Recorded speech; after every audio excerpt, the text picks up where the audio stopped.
Cinta, katanya hal paling suci yang pernah ada di dunia.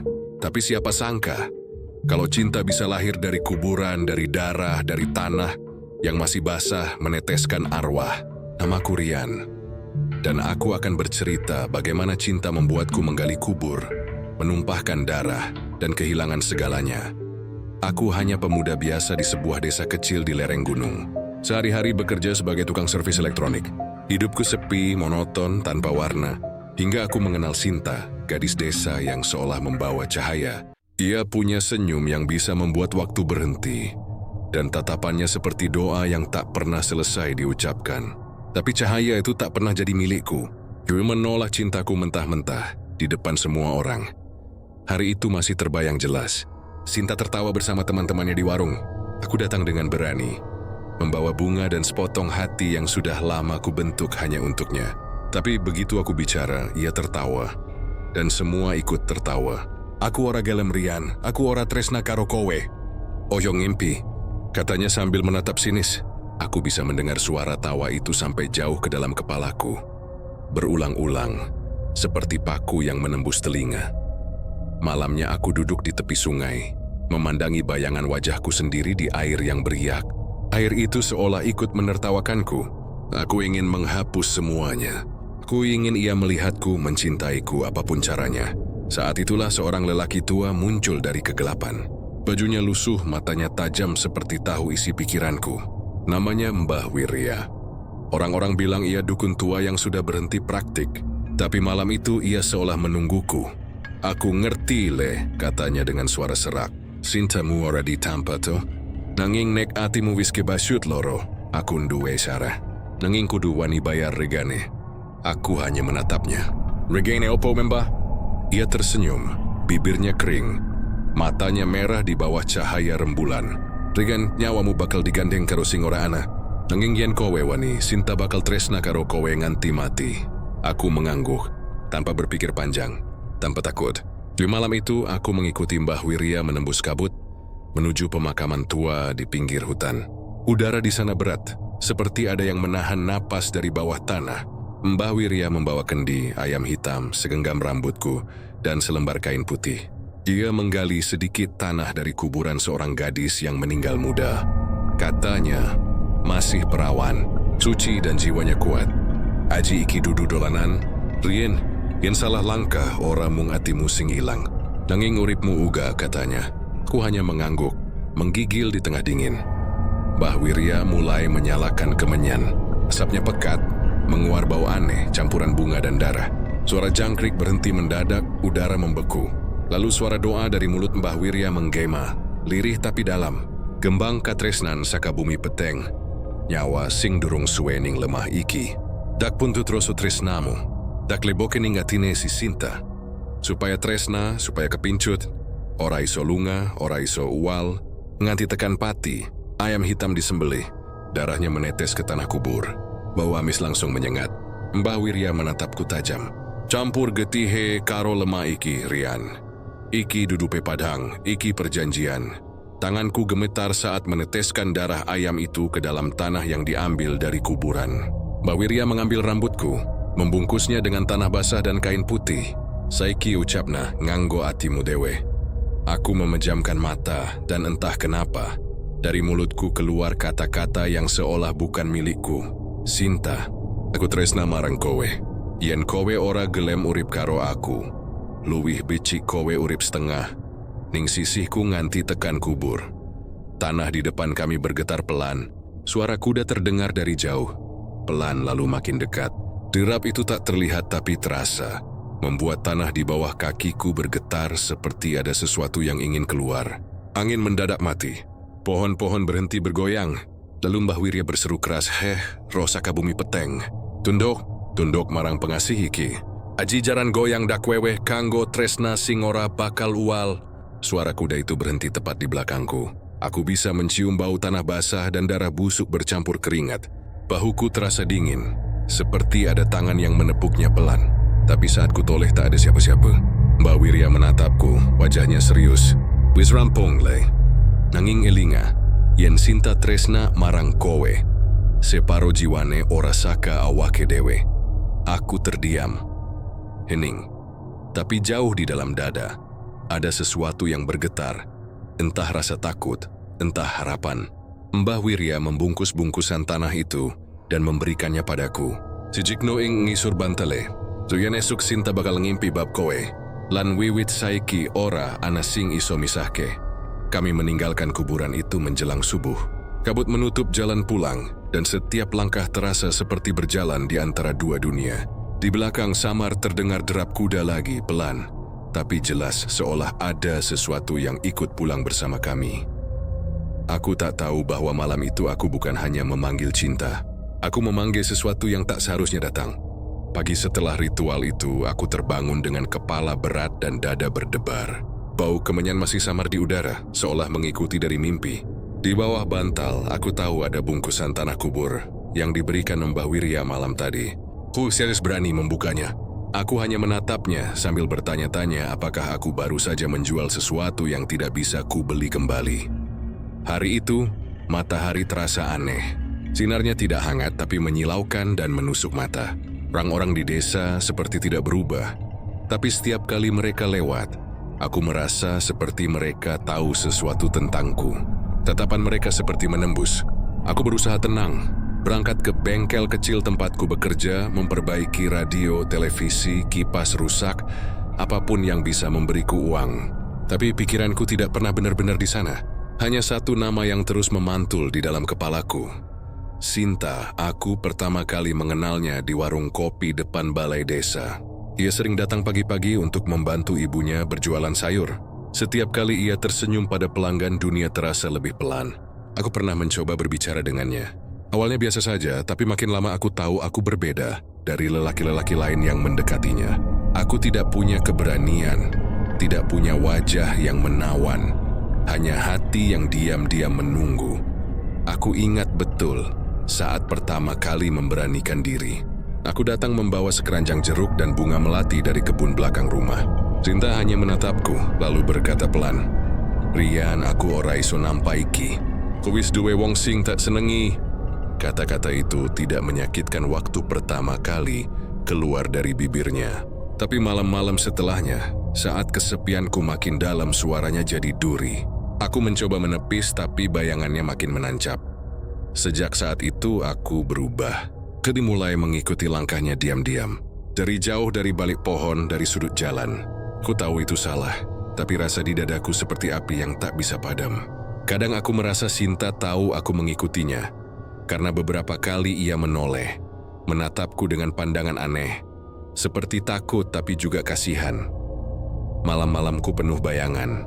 Aku bermimpi melihat Sinta berjalan di antara kabut, memanggil namaku dengan suara lirih. Tapi di belakangnya selalu ada sosok perempuan lain, berambut panjang, menunduk menunggang seekor kuda hitam. Saat aku mencoba mendekat, sosok itu menatapku dan tersenyum, senyum yang membuat darahku berhenti mengalir. Aku sering terbangun dengan keringat dingin, dan bungkusan tanah di bawah bantalku terasa makin berat. Selain hidup, hari keempat setelah ritual, aku mendengar kabar bahwa Sinta jatuh pingsan di depan rumahnya. Warga bilang, semalaman ia mengigau, menyebut namaku berulang-ulang. Rian, Oholunga. Begitu katanya, menurut ibunya. Ku gemetar mendengarnya. Di satu sisi ada rasa bahagia yang aneh, seolah doa dan darahku bekerja. Tapi di sisi lain, ada bayangan gelap di balik rasa itu. Seperti suara tawa pelan yang hanya bisa ku dengar di telinga sendiri. Keesokan harinya aku memberanikan diri datang ke rumahnya. Berpura-pura ingin menjenguk. Ibunya menyambut dengan wajah lelah. Rian, Sinta lagi aneh le. Matanya kosong kayak orang sadar. Dokter orang ngerti apa-apa. Nek tak delok kayak wong ngimpi ning tangi. Aku menatap ke dalam kamar, dan di sana ia berbaring. Tubuhnya pucat, bibirnya kering, tapi matanya terbuka, menatap ke arah langit-langit. Saat aku melangkah masuk, ia menoleh perlahan. Tatapannya kosong, tapi bibirnya bergerak pelan, memanggil namaku. Rian, suara itu lemah tapi menusuk. Aku hampir menangis. Aku menggenggam tangannya, dan kulitnya dingin seperti tanah subuh. Sinta, aku di sini. Ia tersenyum tipis, lalu berkata pelan, "Kowe teko. Aku wis ngenteni." Sejak hari itu ia berubah. Ia sering datang ke rumahku tanpa alasan. Kadang malam-malam ia berdiri di depan pintu, diam, dengan mata merah dan rambut kusut, lalu masuk tanpa bicara. Ibunya bilang Sinta jadi sulit tidur, suka berbicara sendiri, dan sering berjalan ke arah kuburan di ujung desa. Aku tahu kuburan itu, kuburan tempat aku dan Mbah Wirya melakukan ritual. Beberapa kali aku ingin berhenti. Aku ingin menceritakan semuanya pada Mbah Wirya, tapi ia menghilang dari desa sejak malam itu. Rumahnya kosong, pintunya terbuka, dan hanya ada sisa kemenyan di lantai tanah.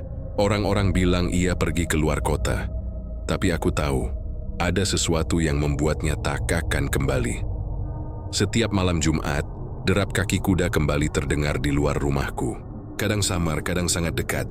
Dan anehnya, setiap kali suara itu datang, Sinta akan datang juga. Entah dari mana, entah bagaimana, selalu dengan mata sayu dan langkah pelan. Jonathan duduk di depan rumahku, tersenyum, lalu berkata, "Aku wes dadi duwekmu, Rian. Nanging kowe kudu ngerti, ora kabeh sing ana ing aku iku Sinta." Aku tak paham maksudnya, tapi aku tahu cinta ini sudah melewati batas. Ada sesuatu yang ikut bersamaku, sesuatu yang tidak bisa kulihat tapi bisa kurasakan di setiap helaan napasnya. Kadang aku mencium bau tanah basah dari rambutnya, seperti bau tanah kubur yang baru digali. Malam itu aku tak bisa tidur. Dari balik jendela, aku melihat Sinta berdiri di bawah pohon jambu. Tubuhnya tidak bergerak, tapi bayangannya di tanah bergoyang, seperti menari pelan. Suara kuda terdengar lagi semakin dekat. Aku memejamkan mata, tapi suara itu justru bergema di dalam kepalaku, diiringi suara Mbah Wirya yang entah dari mana datangnya. "Tresnamu wis dadi loro, Rian.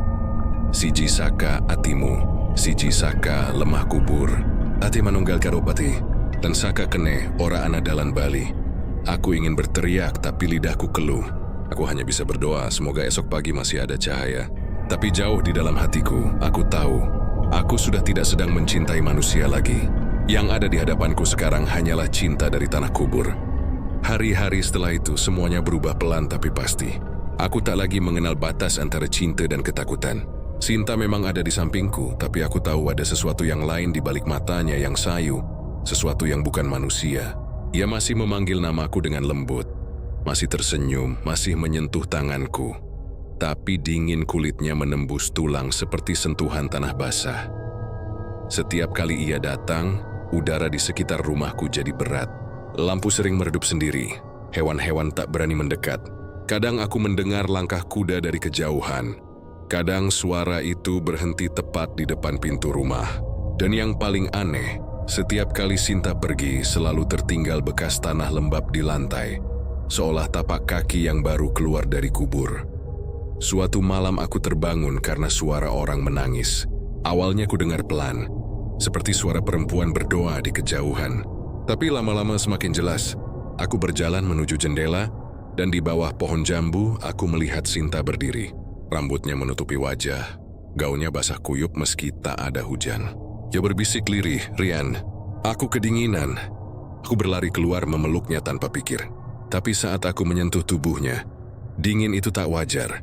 Seperti memeluk batu dari dasar sumur.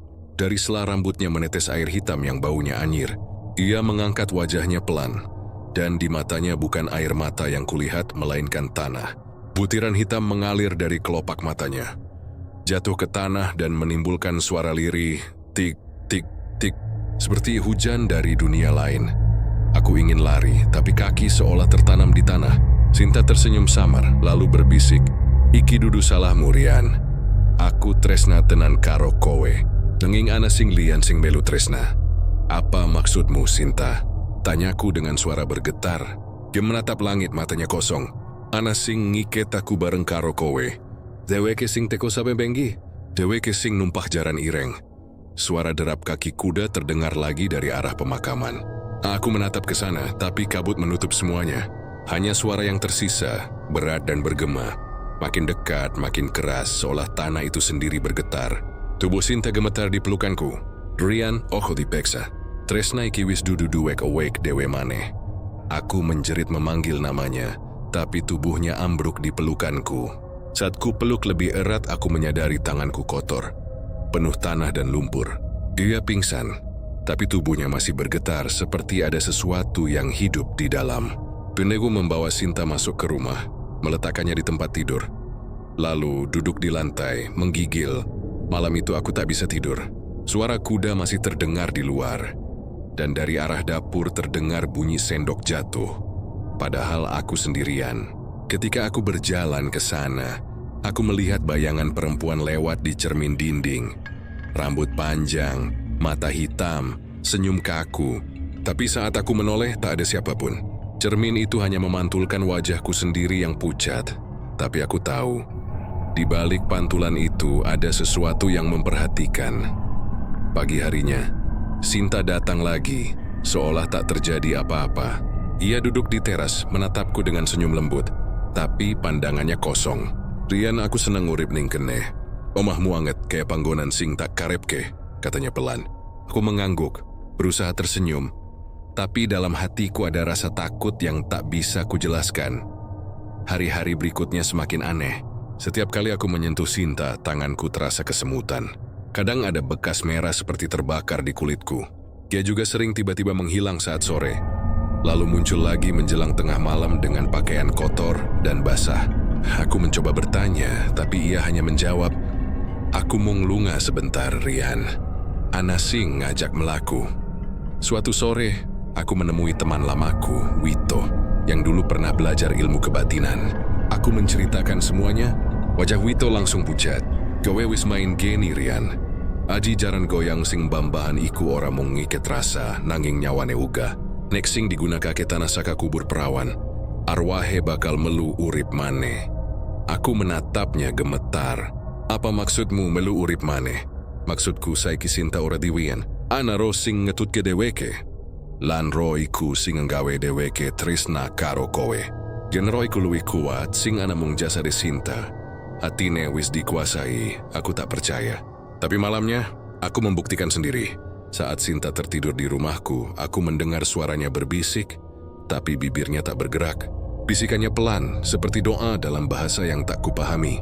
Dari sudut kamar, bayangan hitam muncul, membentuk sosok perempuan dengan rambut panjang dan mata merah menyala. "Tresnamu ora susi, Rian. Tresnamu wis sembangun ke aku." Aku mundur, jantungku nyaris berhenti. Bayangan itu melangkah mendekat, tapi tiba-tiba hilang begitu saja, seperti ditelan udara. Sinta terbangun, memandangku dengan mata kosong. "Ana sing merani kene ya," katanya pelan. "Aku rumangsa dheweke ora seneng kowe nyekel aku terus." Malam berikutnya, aku mencoba membakar bungkusan tanah yang kubawa dari Mbah Wirya. Tapi api tak mau menyala, bahkan setelah kuteteskan minyak tanah. Setiap kali api menyentuh bungkusan itu, terdengar suara lirih dari dalamnya, seperti erangan perempuan kesakitan. Aku melemparnya keluar rumah dan menggali tanah untuk menguburnya. Tapi saat cangkul pertama menembus tanah, darah segar muncul dari dalam lubang. Aku jatuh terduduk, gemetar, dan dari balik pepohonan terdengar tawa lirih. Suara perempuan, lembut tapi dingin. "Ora gampang ngilangi aku, Rian. Kowe sing ngundang aku metu. Saiki aku melu uripmu." Aku menutup telinga, menjerit sekuat tenaga, tapi suara itu tak berhenti. Dia terus berbisik, "Tresna iki saka lemah, saka pati, saka aku." Dan sejak malam itu aku tahu satu hal. Ajian itu bukan sekadar pengasihan. Itu adalah perjanjian dengan kematian yang dibungkus atas nama cinta. Dan aku rela menandatanganinya dengan darahku sendiri. Jamilam Fro Hasnaris Trismu.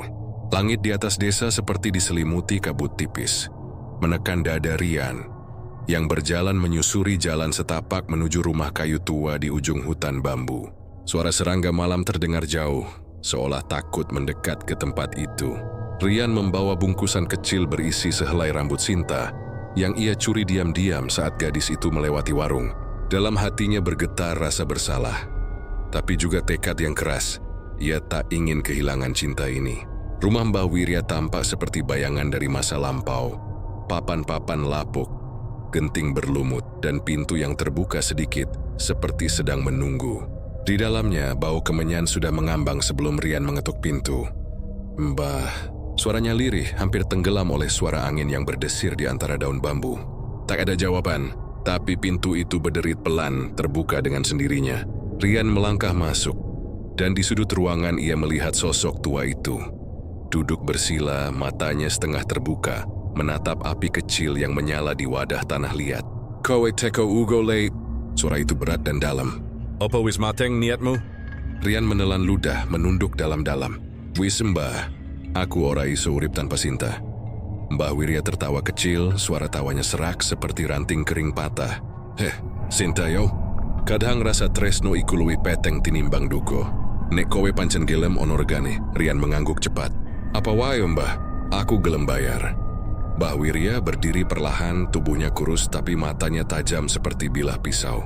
Ia mengambil kendi kecil berisi cairan merah, lalu menunjuk meja kayu di tengah ruangan. Di atasnya sudah terhampar sesajen. Bunga staman, dupa, ayam hitam yang masih hidup, dan sebuah paku kecil yang berkarat. Ritual iki ora gampang, ujar Mbah Wirya lirih. Kowe kudu nyawiji karo gaib. Kang tak guna kake iki ajian lawas jenenge jaran goyang. Nanging kudu ono tumbal. Nek ora rasa tresno iku bakal bali nyekel kowe dewe. Rian diam, tapi matanya menunjukkan kegilaan kecil yang tumbuh dari rasa putus asa. Aku ora peduli mbah. Sing penting dheweke bali marang aku. Mbah Wirya menghela napas berat lalu mengambil segenggam tanah dari tempayan di sudut ruangan. Tanah itu basah, hitam dan berbau anyir. Diki saka kuburan ca ayu sing matienom. Tena iki kudu nyawiji karo getilan rambutmu dewe. Rian terdiam sejenak, tapi akhirnya menuruti perintah. Ia mencabut sehelai rambutnya, menaruh di atas tanah itu. Lalu Mbah Wirya memegang ayam hitam itu, menghunus pisau kecil, dan memotong lehernya tanpa ragu. Darah panas mengucur, menetes ke tanah di mangkuk itu. Saiki tutup meripatmu Rian, perintah Mbah Wirya. Aja mikir opo. Juru ucapno tembunge iki karo atimu sing ora ragu. Rian mengangguk, menutup matanya, mendengarkan mantra yang mulai dilantunkan. Saka bumi bali marang bumi. Saka rasa bali marang rasa. Jaran goyang, goyang nuatine sing dak karem. Supaya tresno, supaya lali, supaya ora bisa adoh saking aku.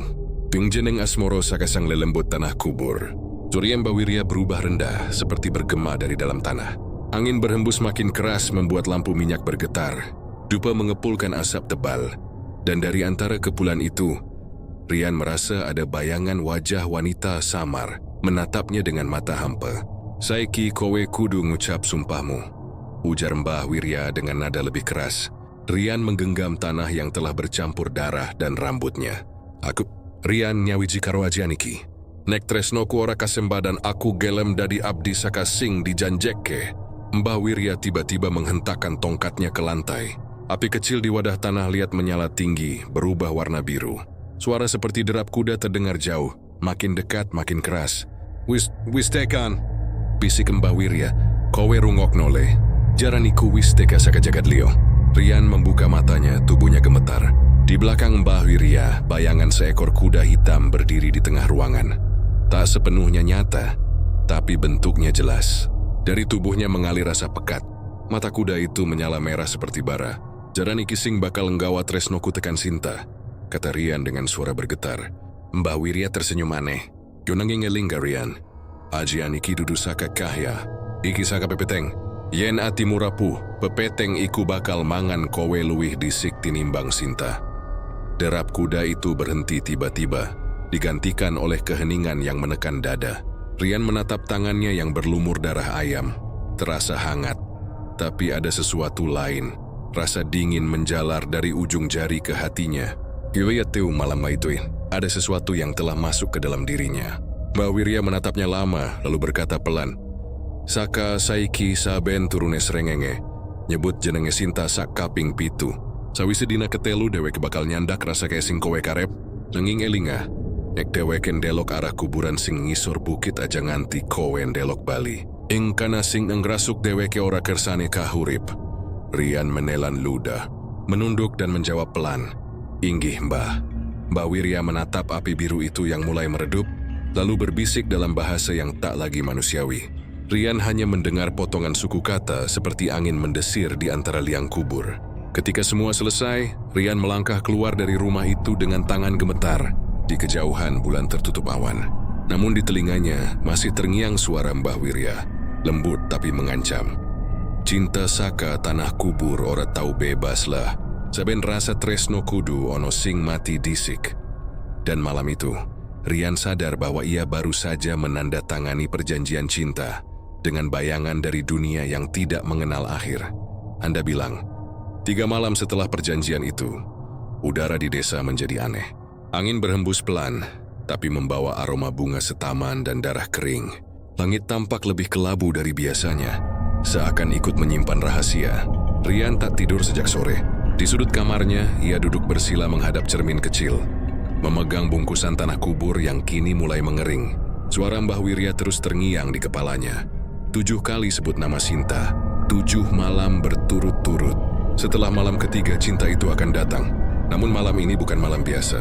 Ini malam puncak, ritual terakhir. Rian keluar rumah dengan langkah berat. Di tangannya ia membawa kendi berisi air kembang, segenggam tanah kubur, dan sehelai rambut Sinta yang melilit seperti hidup. Bulan separuh menyorot di balik awan, dan suara burung malam bersahutan dari jauh. Di dadanya ada getaran aneh, antara takut dan rindu yang sudah terlalu dalam. Ia tiba di pemakaman tua di bawah bukit.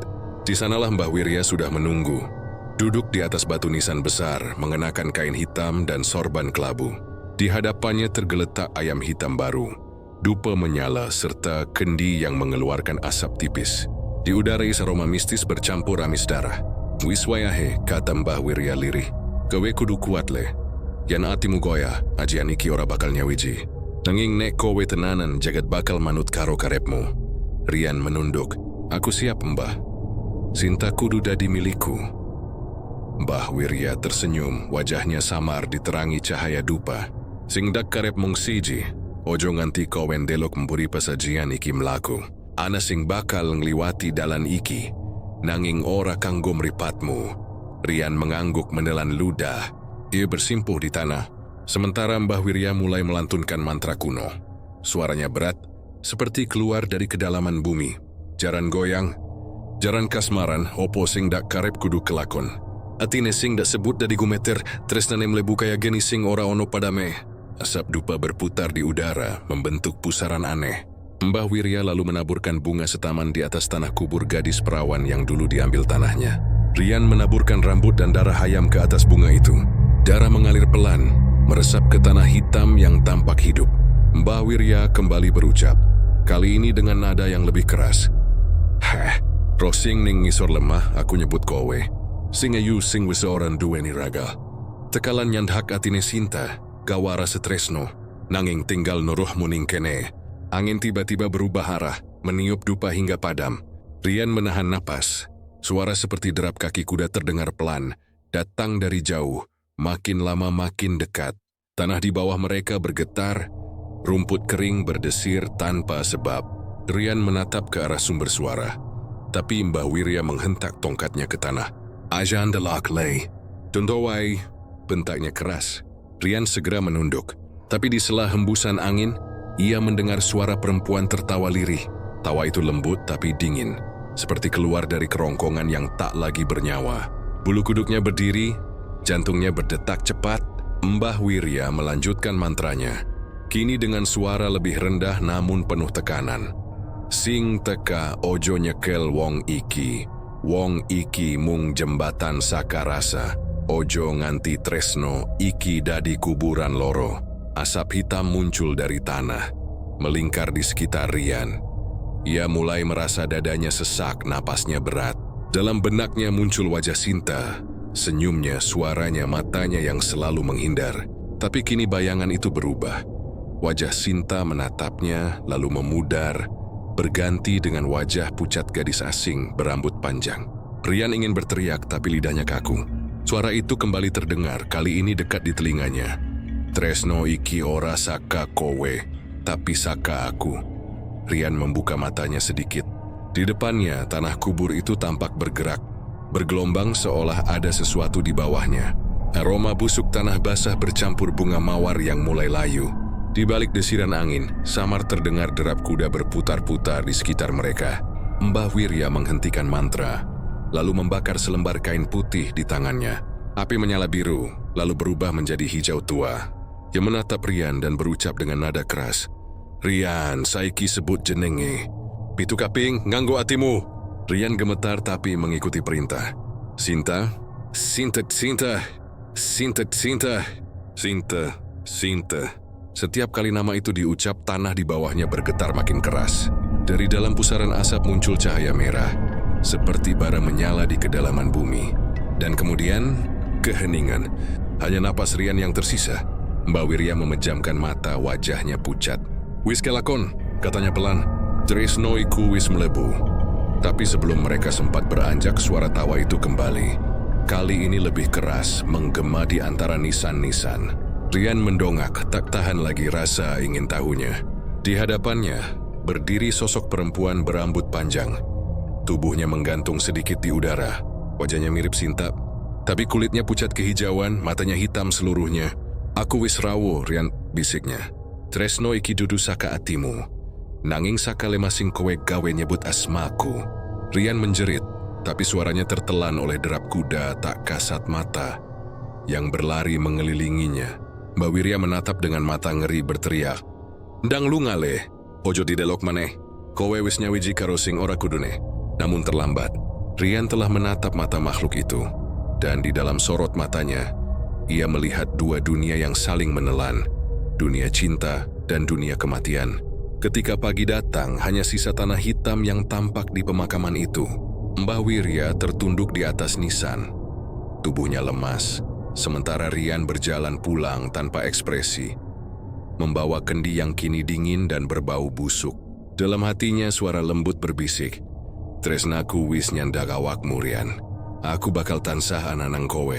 Dan malam itu, ajian jaran goyang telah sempurna. Tapi bukan cinta yang lahir, melainkan ikatan antara manusia dan arwah yang tak mau tidur lagi.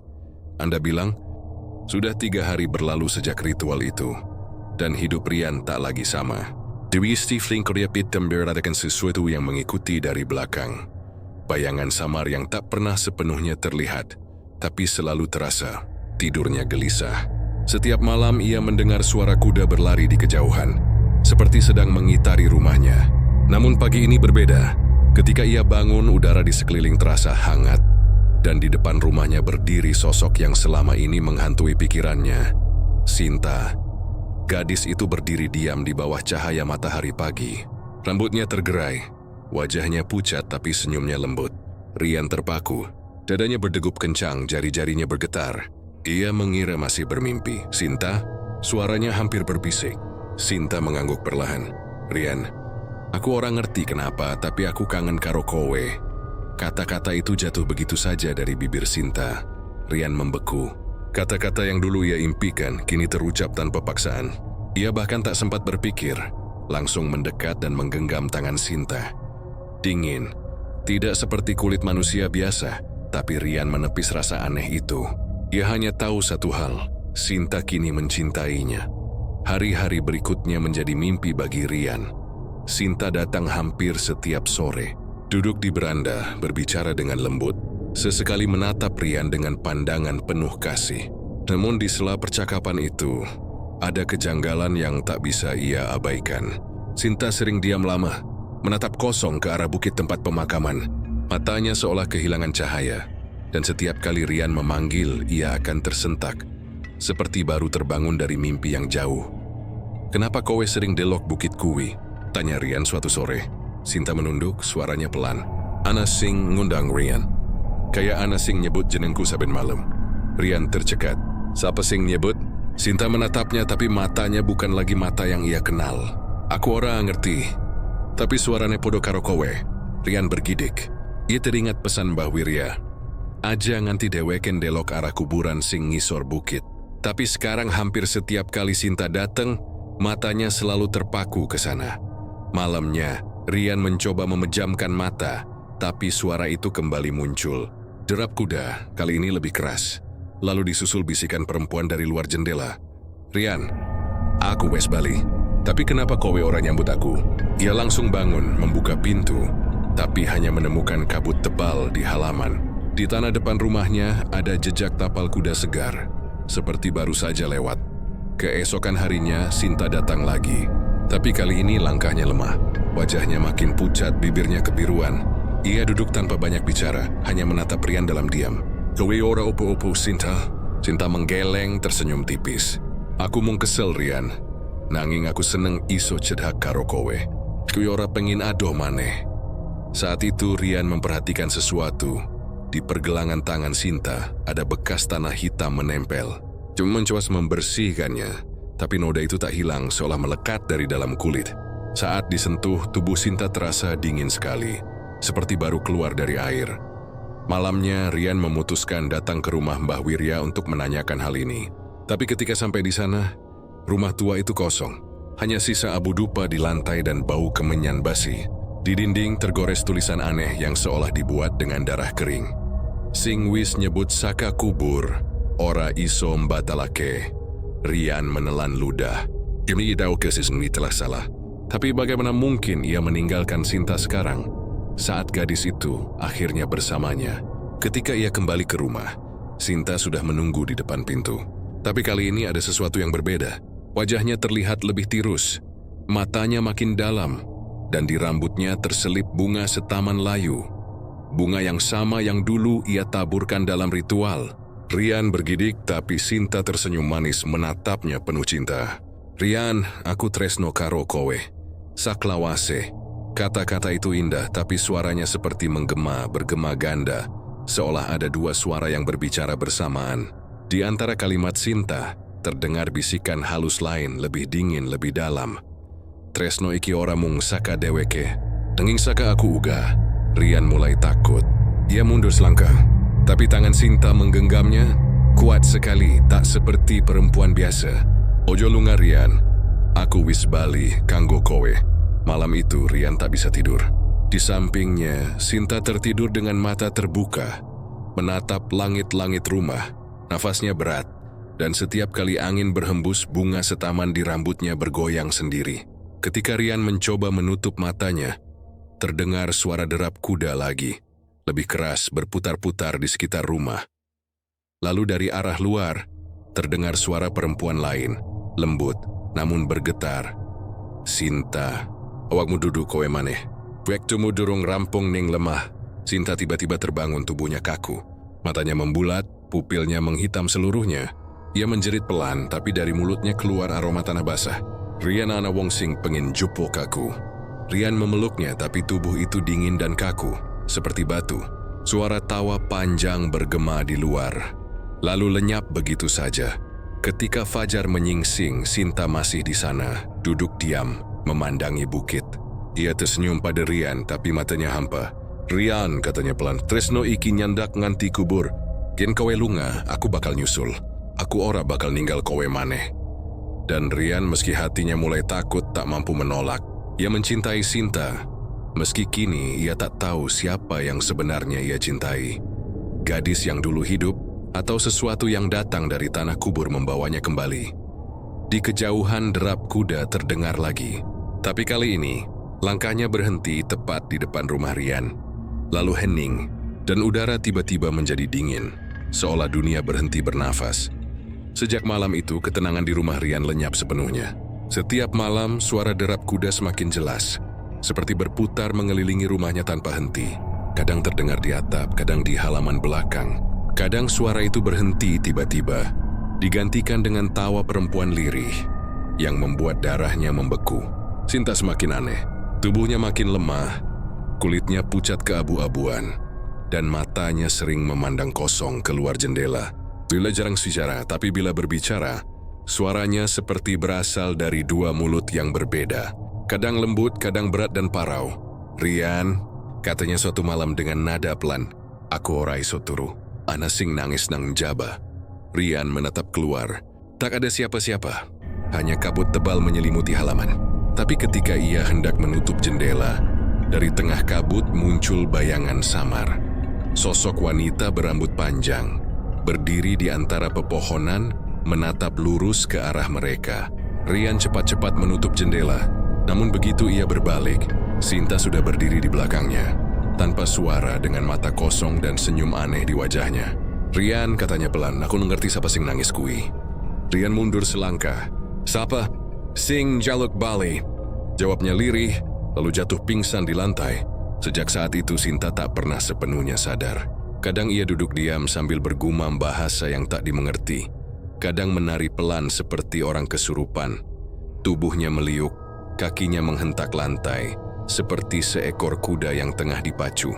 Rian hanya bisa menatap dengan ngeri. Setiap kali ia mencoba memegang, tubuh Sinta terasa dingin seperti air kuburan.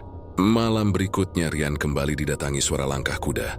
Namun kali ini ada tambahan, bunyi rantai beradu seperti sesuatu diseret di tanah. Ia memberanikan diri keluar.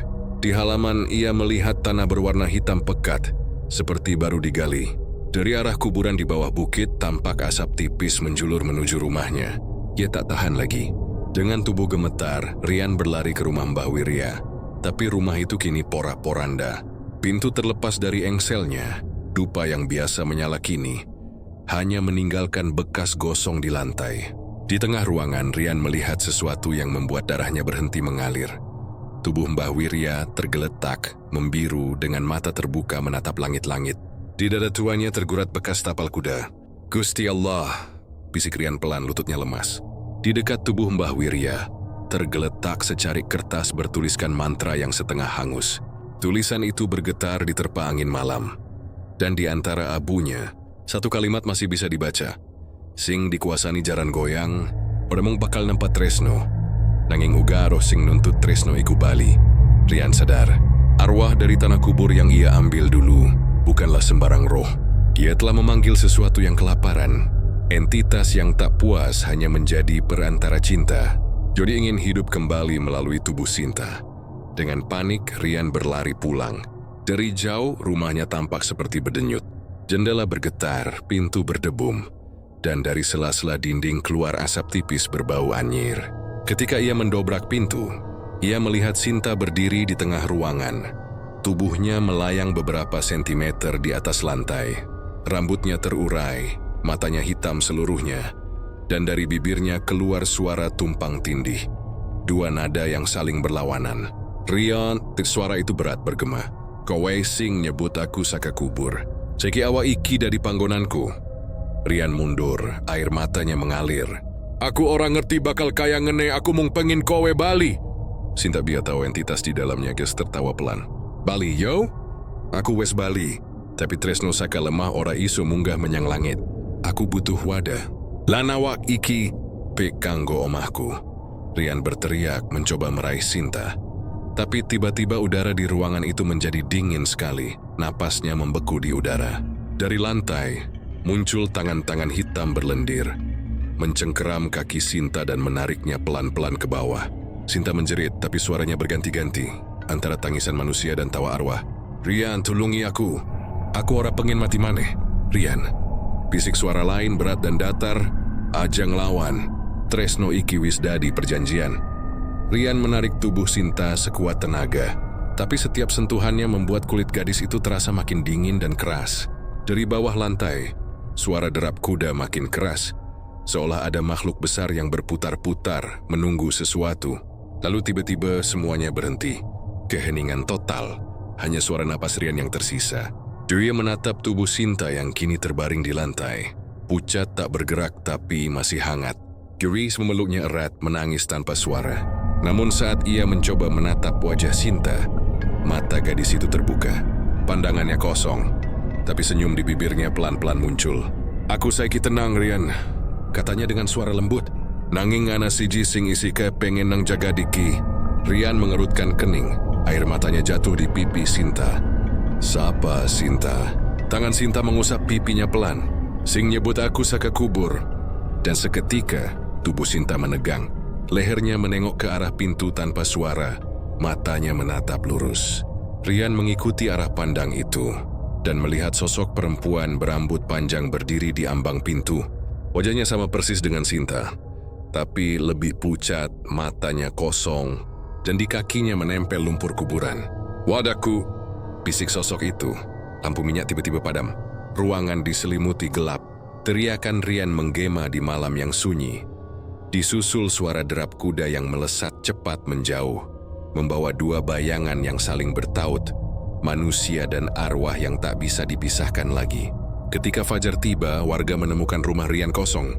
Di lantainya hanya tersisa tanah kubur yang basah dan jejak tapal kuda yang berputar mengelilingi rumah itu 7 kali. Dan di antara lumpur itu, ada bunga setaman yang masih segar, seolah baru ditaburkan. Bau wangi bercampur busuk, tanda bahwa cinta dari tanah kubur telah menuntut balas. Anda bilang, sudah 3 hari berlalu sejak warga menemukan rumah Rian kosong. Tidak ada tanda-tanda kepergian, tak ada bekas perlawanan, tapi aroma kematian masih menggantung di udara. Di sudut ruang tamu, dupa yang sudah lama padam tampak berulang kali menyala sendiri saat malam tiba. Dan setiap kali asapnya membentuk wujud samar, suara langkah kuda terdengar lagi dari kejauhan. Desa mendadak dihantui ketakutan. Anak-anak dilarang keluar setelah maghrib, dan para orang tua menyalakan lampu minyak di setiap sudut rumah sambil membaca doa. Tapi tidak ada doa yang benar-benar bisa menyingkirkan suara itu. Derap langkah berat seekor kuda yang seakan melintasi atap-atap rumah, berhenti sejenak di depan setiap pintu, lalu menghilang seperti disedot bumi. Beberapa warga bersumpah melihat bayangan Rian di pematang sawah tengah malam. Tubuhnya kurus, wajahnya pucat, dan di sebelahnya berjalan seorang perempuan dengan langkah menyeret. Rambut menutupi wajah, tangan menggenggam bunga setaman yang meneteskan air merah. Mereka berjalan berdampingan, tapi bayangan keduanya tidak pernah menyentuh tanah. Sementara itu di lereng bukit tempat kuburan tua berada, seolah-olah ada kehidupan lain yang mulai berdenyut. Setiap tengah malam, dari arah kuburan terdengar gemerisik seperti suara banyak orang berbisik. Batu nisan bergetar, dan tanah-tanah yang sebelumnya tenang kini tampak menggelembung, seperti ada sesuatu yang mencoba keluar. Malam itu angin berhembus kencang, membawa aroma dupa dan darah ayam yang sudah basi. Jadi dari kejauhan muncul sesosok orang berjalan terpincang-pincang. Pak Surya, seorang penjaga makam yang dulu membantu Mbah Wirya menyiapkan sesajen, datang dengan wajah penuh ketakutan. Dia mengaku mendengar bisikan dari liang kubur Sinta. Suara yang memanggil nama Rian, terus-menerus tanpa henti. Mbok ngerti ora? Katanya gemetar pada Pak Lurah yang menemuinya di balai desa. Sing nang kuburan kui dudu manungsa maneh. Aku krungu dheweke nyebut, tresnoku durung rampung. Tresno iki kudu ana sing nebus. Warga mulai berkerumun di sekitar balai desa. Mereka mendesak agar kuburan Sinta dibongkar untuk menghentikan teror. Tapi Pak Lurah ragu. Nek pancen roh sing diganggu, enggak iso mung digali. Iki urusane dukun, ora urusane tangan kita, ujarnya pelan. Namun keputusan sudah terlambat. Malam itu suara gamelan mistis terdengar dari kejauhan. Bukan dari arah rumah siapapun, tapi dari dalam tanah. Nada-nadanya berat seperti suara besi yang dipukul di dasar bumi. Bersamaan dengan itu, hujan turun deras, tapi airnya bukan air biasa. Beberapa warga bersumpah, setiap tetes yang jatuh di kulit mereka meninggalkan noda merah, seolah bercampur darah. Di tengah hujan itu, Pak Surya melihat sesuatu di jalan desa. Seekor kuda hitam muncul dari kabut. Tubuhnya dipenuhi luka bernanah. Matanya menyala merah menyala. Di punggungnya duduk seseorang, Rian. Tapi wajahnya sudah bukan manusia. Matanya kosong, kulitnya pucat kebiruan, dan di dadanya tampak bekas tapal kuda menyala seperti bara. Kuda itu berhenti di depan rumah Pak Surya. Pak Surya, suara Rian serak bergema seperti datang dari dalam sumur. Kewising bantu Mbah Wirya. Kewising nyekseni karakun jaluk tresno sakalema. Saiki tresno kuwis bali tapi ora tenang. Pak Surya mundur, wajahnya pucat pasi. Rian, aku mung bantu nyiapke. Aku orang ngerti nek sing kowe panggil arwah saka kubur. Rian tersenyum samar. Ora ana sing iso ngenteni tresno saka kubur tetep turu. Aku wis ngerti saiki. Dheweke ora bakal tenang sadurunge kabeh sing melu ritual kuwi ngrasakake akibate. Kuda hitam itu meringkik keras. Angin mendadak berputar, membawa aroma busuk yang menusuk. Dari tanah di sekitar rumah, tangan-tangan hitam bermunculan meraih apa saja yang hidup. Pak Surya menjerit, tapi tubuhnya segera ditarik ke dalam tanah yang basah. Suaranya lenyap dalam hitungan detik. Rian menatap langit yang gelap. Dan di antara petir yang menyambar, tampak sosok perempuan berdiri di belakangnya. Sinta. Tapi bukan Sinta yang dulu, wajahnya kini hancur. Sebagian kulitnya mengelupas, tapi matanya menatap penuh kasih. Rian, suaranya lembut tapi menakutkan. Tresno iki wis dari dalan sing ora ana pungkasane. Aku lan kowe ora iso pisah. Nanging kabeh sing ngalang-ngalangi kudu ilang. Rian menunduk. Aku ngerti nduk, aku sing salah. Nanging yen tresno iki saka lemah, ayo bali menyang lemah. Sinta menatapnya lama, lalu tersenyum pahit. Tresno iki ora iso mung mati. Kudu ana tebusane. Kuda hitam itu meringkik lagi lalu melesat ke arah kuburan tua. Petir membelah langit menerangi dua sosok itu, lelaki dan perempuan, yang seolah satu tubuh dalam kutukan. Di kuburan Sinta, tanah berguncang hebat, batu nisan-nisan di sekitarnya retak, dan dari dalam tanah muncul sinar merah yang menyilaukan. Suara teriakan bergema di seluruh desa. Orang-orang keluar dari rumah, menatap ke arah bukit yang kini seperti terbakar dari dalam. Suara gamelan berhenti mendadak, berganti dengan lolongan panjang seperti ribuan arwah menjerit bersamaan. Keesokan paginya, desa itu sunyi. Tak ada lagi suara kuda, tak ada lagi kabut. Kuburan Sinta kini lenyap. Tanahnya amblas membentuk lubang besar hitam. Di dasar lubang itu, warga menemukan sesuatu. Dua tubuh terbaring berdampingan. Tangan mereka saling menggenggam erat. Wajah Rian tampak tenang, sedangkan Sinta tersenyum tipis seolah tidur. Namun ada hal ganjil. Dari dada keduanya tumbuh bunga melati putih yang mekar sempurna. Harum namun menusuk hidung seperti bercampur darah. Sejak hari itu, tak ada lagi yang berani menyebut nama Ajian Jaran Goyang di desa itu. Orang-orang percaya, cinta yang berasal dari tanah kubur akan selalu menuntut balasan. Bukan hanya dari yang mengucapkannya, tapi dari setiap jiwa yang menyaksikan ritualnya. Dan setiap bulan purnama, ketika angin berhembus membawa wangi melati bercampur bau anyir, warga tahu satu hal pasti. Cinta itu belum mati sepenuhnya. Kirmai berputus di atas tanah, mencari tubuh baru untuk menari kembali dalam kutukan. Sudah 20 tahun berlalu sejak malam ketika tanah kubur Sinta terbelah dan memakan Rian bersama kuda hitamnya. Desa itu kini tampak tenang dari luar. Sawah kembali hijau. Suara adzan kembali terdengar 5 waktu. Dan anak-anak berlari di jalanan tanpa rasa takut. Tapi di balik ketenangan itu, ada sesuatu yang tak pernah benar-benar hilang. Bisikan dari masa lalu yang terus mengintai dalam diam. Warga baru yang datang ke desa sering mengeluh soal mimpi aneh. Mereka bermimpi tentang seorang gadis berwajah pucat yang menari di tengah sawah saat bulan purnama, diiringi derap kuda dan gamelan dari arah bukit. Katanya gadis itu tersenyum dan berkata lembut, "Tresno ora mati mung ganti wujud." Setelah terbangun, mereka mendapati kaki mereka berlumpur, seolah benar-benar berjalan dari arah kuburan. Bagi warga lama, itu bukan hal baru. Mereka tahu kutukan Ajian Jaran Goyang belum selesai. Mereka tidak lagi menyebut namanya, tapi setiap kali ada pemuda yang patah hati, para sesepuh akan menepuk bahunya sambil berbisik, "Ati-ati le, tresno sing kakehan dipaksa, asile ora bakal dadi cahya, tapi dadi peteng sing mangan jiwa." Namun di antara warga baru itu, ada satu orang yang tak percaya pada kisah lama. Namanya Bagas, seorang mahasiswa antropologi yang datang dari kota. Ia sedang meneliti legenda Jawa tentang ajian pengasih dan menemukan nama Jaran Goyang dalam catatan kuno. Desa tempat kisah itu lahir membuatnya penasaran.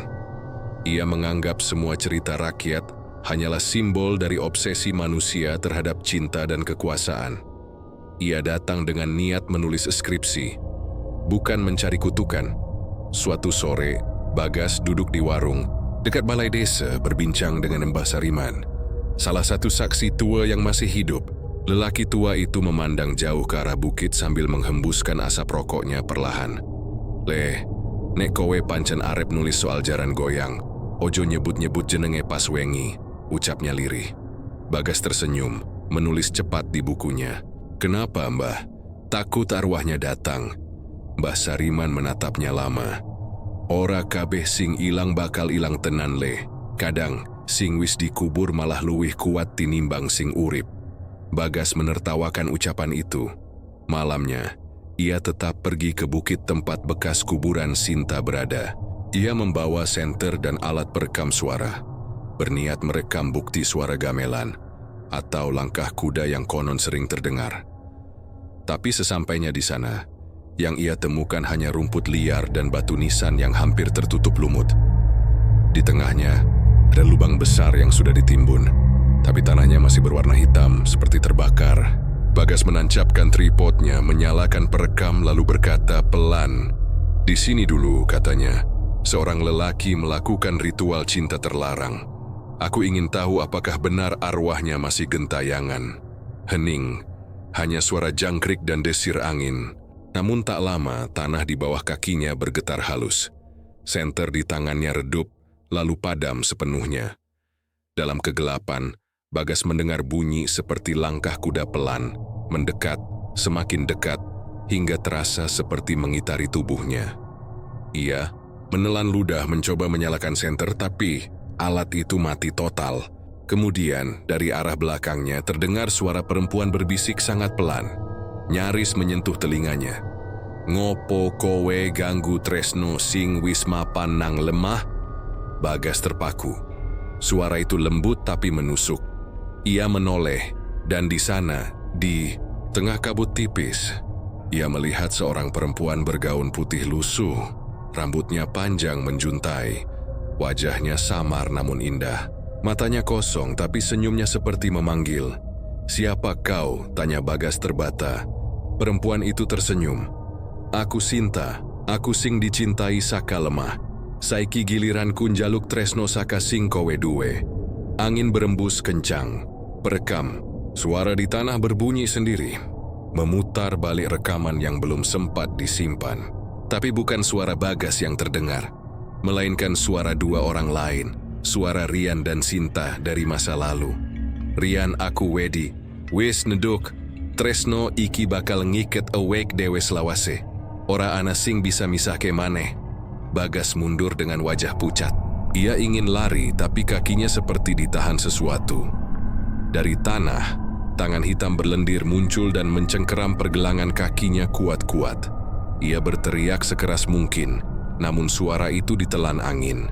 Ketika warga menemukan alat perekam Bagas keesokan harinya, tubuhnya sudah tidak ada. Tapi di layar perekam, lampu merah masih berkedip, menandakan alat itu terus bekerja semalaman. Saat diputar, terdengar jelas suara langkah kuda, gamelan yang semakin cepat, lalu diakhiri dengan bisikan lirih seorang perempuan. "Saiki giliranmu, ngerasa kaki tresno saka lemah." Sejak hari itu, setiap bulan purnama, warga desa melihat sesuatu di bukit itu. Seorang pemuda berjalan di samping perempuan bergaun putih, menuntun kuda hitam dengan mata merah menyala. Mereka tak berbicara, tapi aroma melati bercampur darah selalu mengiringi langkah mereka. Orang-orang tahu, kutukan ajian jaran goyang telah menemukan pewaris baru. Dan selama masih ada manusia yang berani memanggil cinta dengan cara gelap, selama itu pula tanah akan terus lapar menelan yang jatuh cinta terlalu dalam. Karena cinta yang datang dari kubur tidak memberi kebahagiaan, hanya mengikat jiwa, menukar napas dengan sepi, dan menuntut balas di setiap generasi.